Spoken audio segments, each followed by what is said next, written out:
Nag-iingay po ba ang automatic washing machine? Parang may barya sa loob. Kapag nagwawash po, parang may tumutunog. Ganito po gawin nyo mga ka-repairman. Ayan, unang step, kailangan tanggalin po yung tinatawag na pulsator. Ayan po yung pulsator mga ka-repairman. Sa Tagalog ay LC po. Ayan, ng automatic washing machine. Tapos, tanggalin po ito yung lock niya para mahugot po natin yung bowl, yung basket.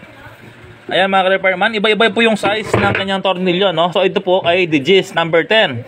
Yung iba naman ay 36mm. Yung iba naman po ay 39mm. So usually po 36mm, no?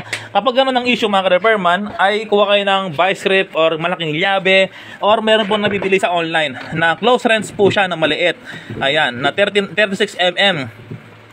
So yan po, no? Ito yung akin ay Digis. Ayan po yung sakit niya, Digis, no? Napakadaling kalasin. Ayan, tanggal na po siya. Ayan, tapos alisin po natin yung kanyang, ito, yung cover, no? Meron pong 4 na tornilyo, tanggal na. At syempre, luwagan din yung mga ano niya, yung wire para mahugot po natin, no? Ayan, tapos mga ka-repairman, alisin po ito, yung nakapaligid sa kanya. Kuha tayo ng Philip. Ayan, makalawang na po siya, no? So yun po, lahat po ng automatic washing machine ay may cover sa gilid ng tab. Mayroong 4 na tornilyo yan. Yung iba naman po ay nakaklip. Para malaman po natin kung may barya po sa gilid or may barya sa loob, no? So yung iba naman po ay nakapasok po dyan ay pertible,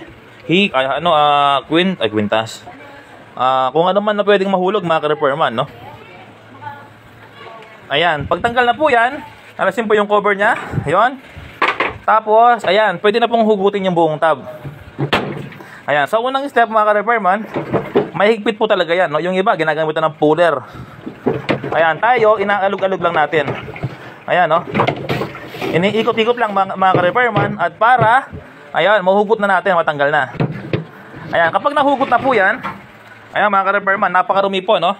Ayan, kung gusto nyo linisin, pwede po. Kailangan, ito mga ka-repairman, kasing kulay po nito. Yung sa ilalim na bago. Stainless po kasi yan eh. Ayan, napakarami na po niya, oh. Yan po yung bakterya na kumakapit sa damit. Kung minsan nangangati po yung bata, no? Kaya kung may bata po kayong maliit, mas maganda po kung ipa-deep cleaning nyo na. Dahil delikado po sa bata yan. Bakterya po yan mga ka-repairman. Ayan, kung minsan hindi makatulog, nangangati, baka dahil po sa paglalaban ninyo. Ayan mga ka-repairman, no? Ayan, so yan po. Pagtanggal na po yan, makikita po sa ilalim kung may barya. Ayan, walang barya mga ka-repairman, no? Meron tayong nakita ay chalk. Ayan, yung puti-puti, chalk po yan, no? Kaya wag po kayong gumamit na powder sa mga automatic washing machine. Gumamit po kayo mga liquid mga ka-repairman, no? Liquid po ang advisable sa mga automatic washing machine, hindi po powder. Ayan, so yun, no? Yun mga ka-repairman. Sana paki-share din po. Thank you.